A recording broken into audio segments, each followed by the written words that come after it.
ઐતિહાસિક માંડવી દરવાજા નીચે આવેલ મીંડી માતાના મંદિરે ભક્તોએ દર્શન કરી ધન્યતા અનુભવી હતી। વડોદરા શહેરના માંડવી દરવાજા નીચે આવેલ મીંડી માતાના દર્શન કરવા માટે માઈ ભક્તોનું આજે ઘોડાપુર ઉમટ્યું હતું। આજે રવિવાર નિમિત્તે મીંડી માતાના મંદિરે ફૂલોનો વિશેષ શણગાર કરવામાં આવ્યો હતો।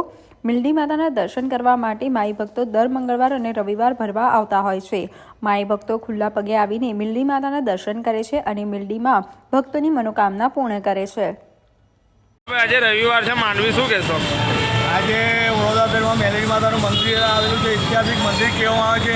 ભારે સંખ્યામાં દર રવિવારે ભક્તો દર્શનનો લાભ લે છે। જેવી જેવી મનોકામના રાખે છે એવી માતા પૂરી કરે છે।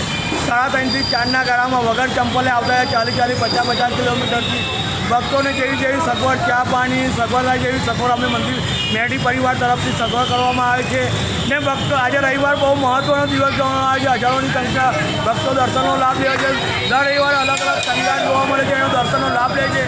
ભક્તો જેવી જેવી મનોકામનાઓ લઈને આવે છે એ માતા પૂરી કરે છે। તમારો પરિચય? બોલાભાઈ।